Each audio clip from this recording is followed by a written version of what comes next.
without further ado, I introduce you to Monica Mayer, and she will provide some historical context for the Clothesline Project.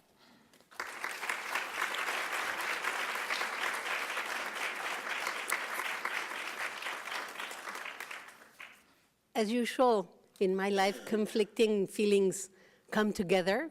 On the one hand, being here, a museum that is soon to be 30, and I was probably very much aware of it when it began, as someone who has been working for women artists throughout my life. So for me, being here is an absolute honor.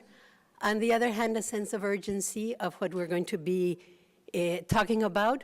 Within a difficult context, I present myself to you both as a bad hombre and as a nasty woman, like from both those sides. Talking about the issue of violence against women in a general culture, but coming from a country where 7 women are murdered every day because they are women.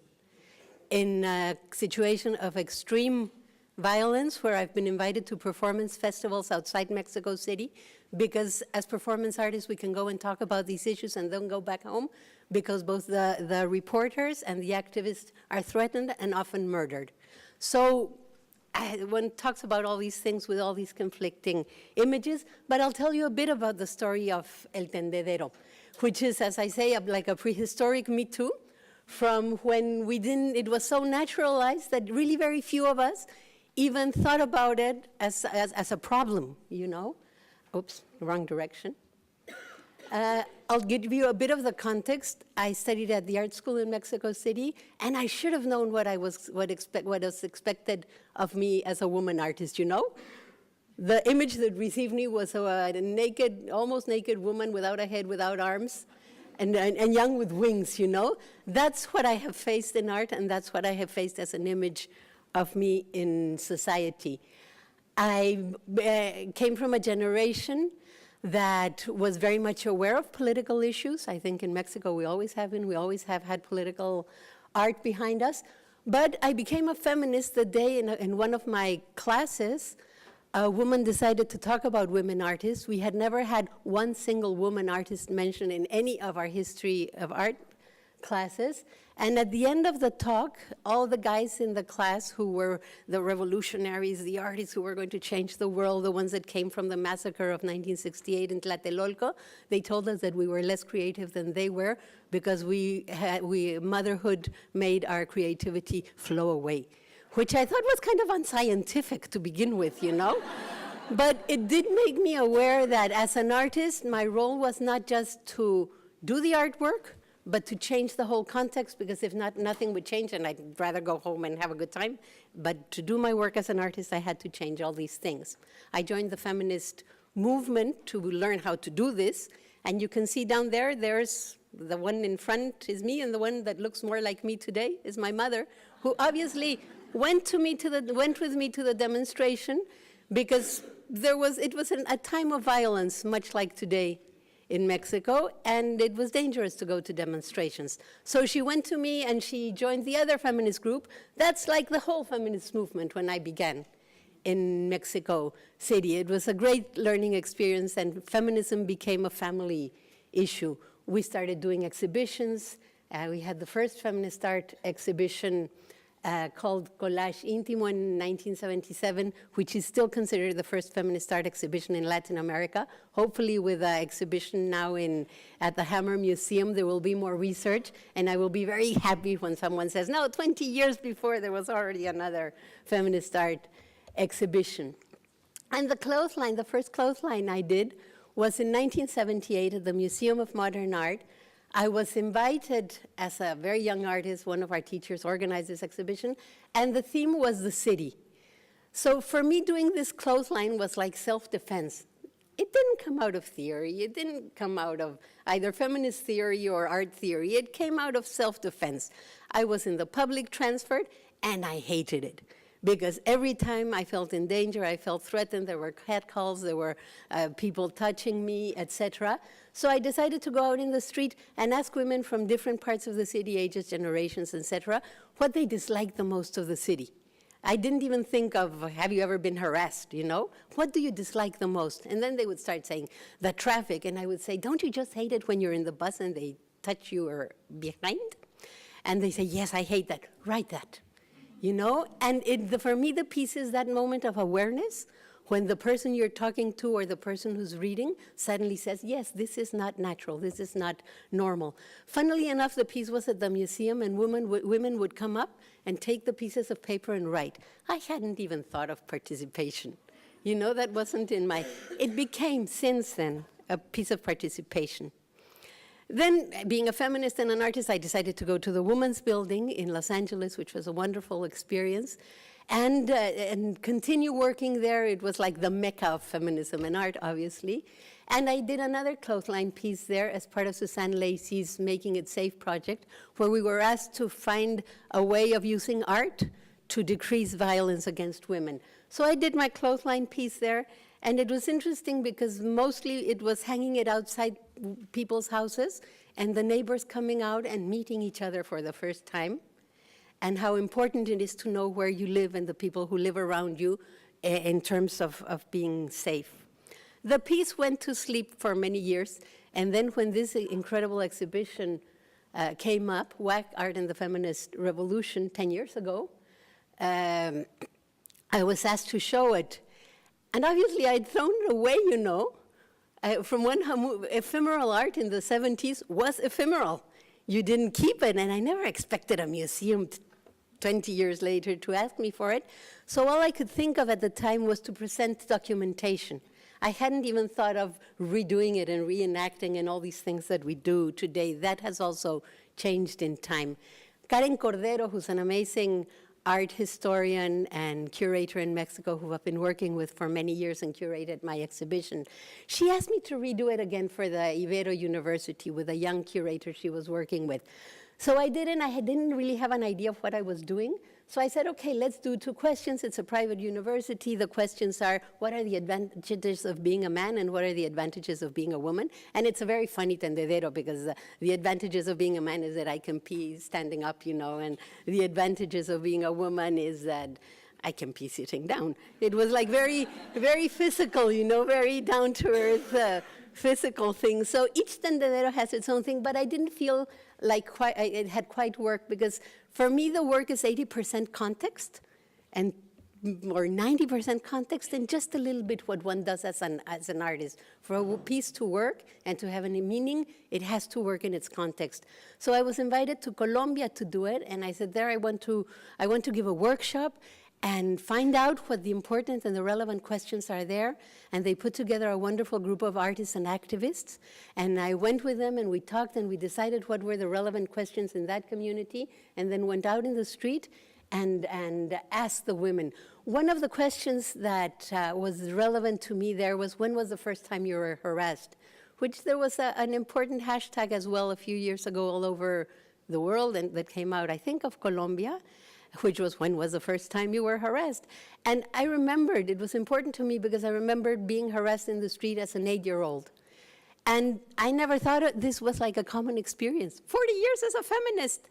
And I thought I had met the only creep that dares touch a little girl in the street, you know? And I didn't say anything because I was worried my mother might get hurt. She was walking in front of me. And all these things that happen that make us keep quiet. So I started seeing the answers of when I was 6, when I was 8, when I was 3, when I was 4, when I was 12, and finding out how very young. Sometimes when I see young girls reading the tendedero, I sort of say, God, they shouldn't be reading about these things. And then I say, no, they should be reading about this. They should be reading about this because they're in danger of this happening to them in the street.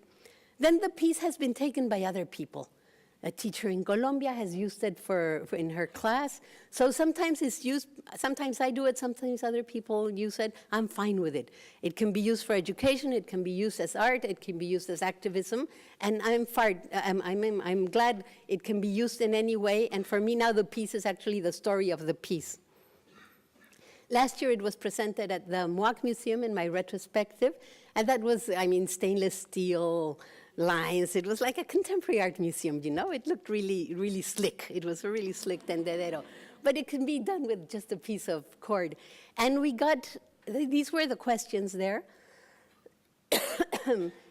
When did you first experience sexual harassment? And the one that was very important to me was, have you been sexually harassed at school or university? Because we were at a university.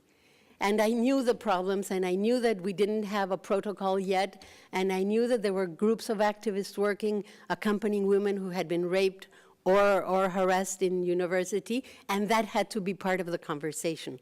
Fortunately, it was, and we were able to make a big scandal about all these things. We got 9,000, all that many numbers, I don't know how to say it, 9,370 answers, and it kept on just growing and growing, and they had to make more pieces, extensions of the tendedero. And it was interesting to me because a researcher from the university, from the One University, came and asked me to digitalize them and study them. She does artist work that has to do with responses from the audience. But she's doing a study that is very interesting in terms of the difference in the qualitative response, the qualitative aspects of the responses she's getting from like a serious survey. This is not like a serious survey, but surprisingly enough, the amount of information she's able to get from the answers is very, very rich. We, as I told you at the university, I took care as part of the work from the exhibition that we were talking to the academics and we were talking to the women in charge of the legal aspects at the university, so that this was a conversation that was happening. To me, a work of art that is just sitting in a museum and not happening doesn't make any sense. To me, it has to connect with whatever else is going on. To do this piece, I also took a workshop with this group, because one of the things they asked me, well, what has changed in 40 years? It can get very depressing, you know, when you sort of say, God, 40 years, and it's not even better, it's worse.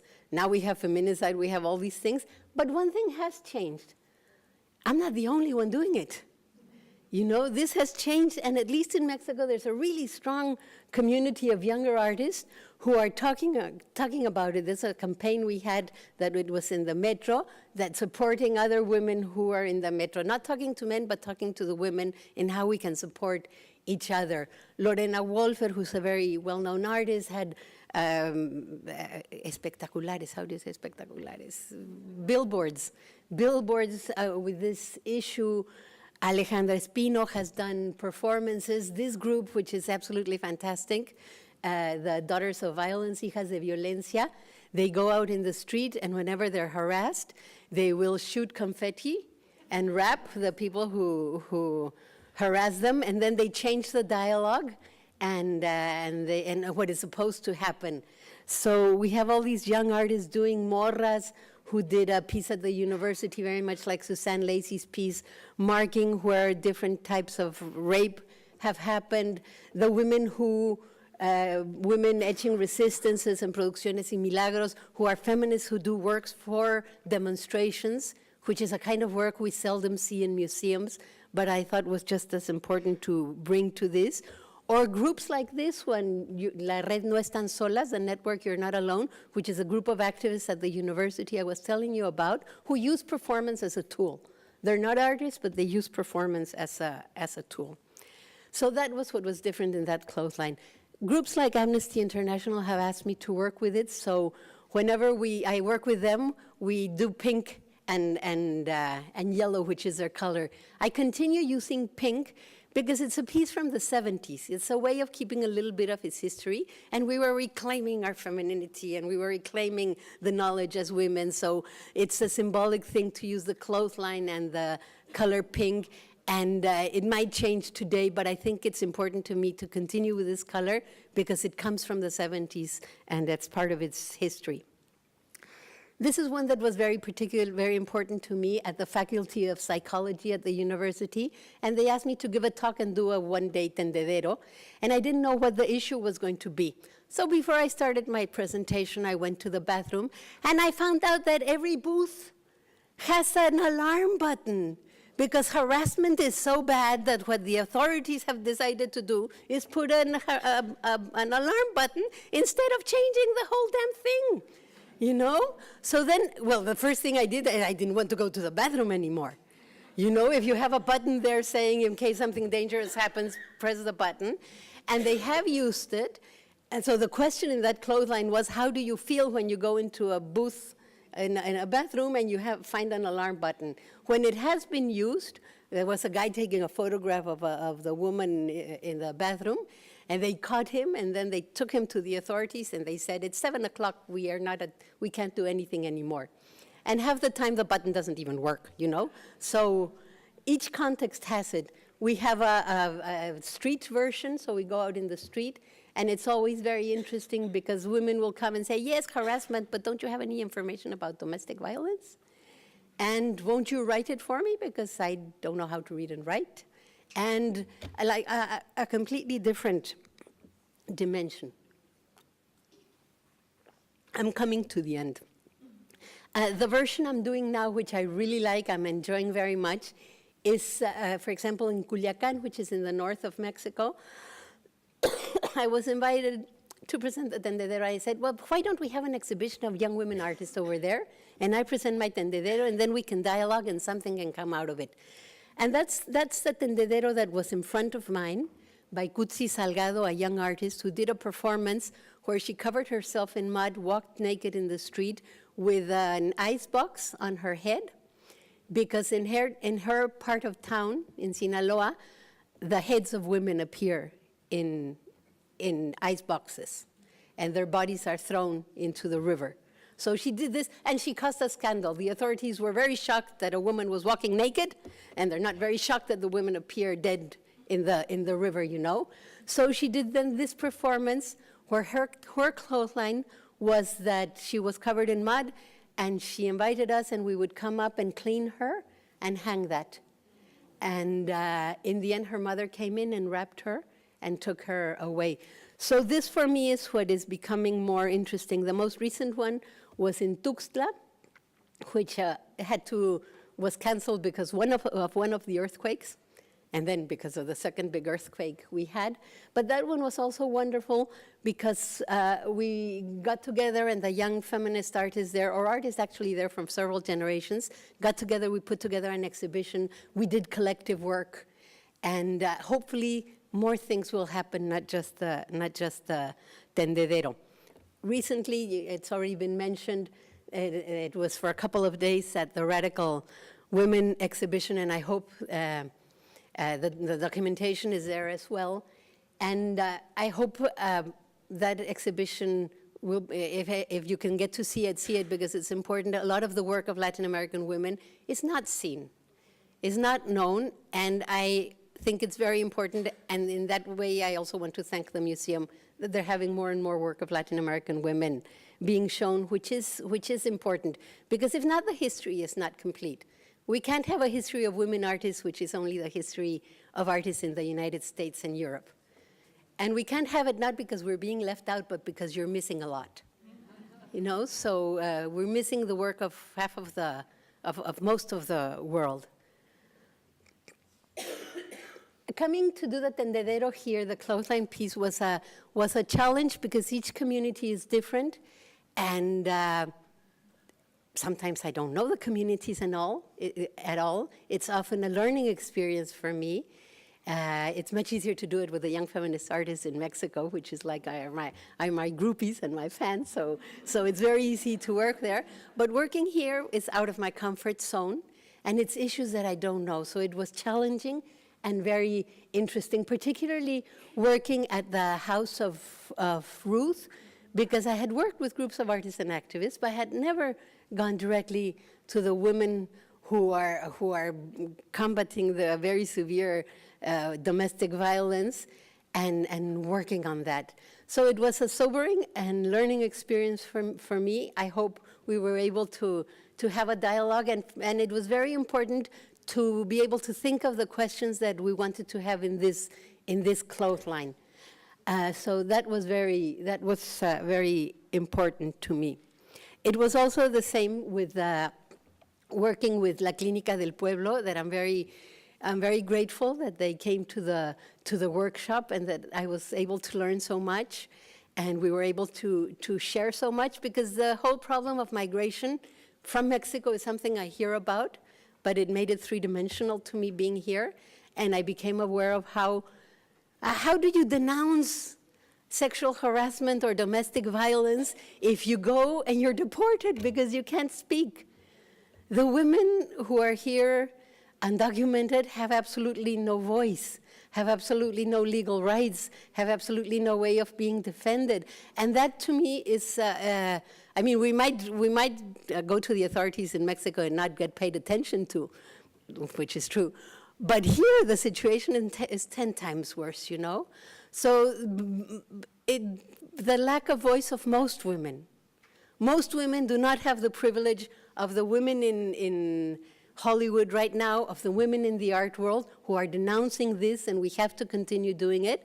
Most women don't have the possibility of doing it, and I think we have to work towards creating this possibility of even the 45% of people who have access to Facebook and the networks, it's still another, it's another group. There's this other 55% who probably don't have access, and the other percentage who don't have access to the internet. So that it's important. It was sobering to me as well. And then we had the third group, the third workshop with artists and activists. And the other important question came up to me, that was, how do we recover our joy? That was the other aspect I learned. I would never think of something like that. I think I come from a more it's a guilt-ridden culture, where the last thing we ever think about is our joy. And it was wonderful, you know, it was, how do we recover our joy? It's so important, it's so empowering.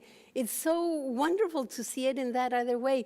So I think I have both good and both these things that I learned in these groups. These are the questions. You'll see them downstairs. I hope you participate in the clothesline, and as Susan said, you invite other people to come, bring groups, make a discussion. It's a nice place there to discuss, and those were the lessons I learned. And I just wanted to end up the first part of the project. I had my daughter Yuruen with me, who is wonderful, but she couldn't come this time because she had to do interviews. So she just got into her PhD in feminist studies, so I'm the proudest of mothers, although I miss her very much here. And thank you very much.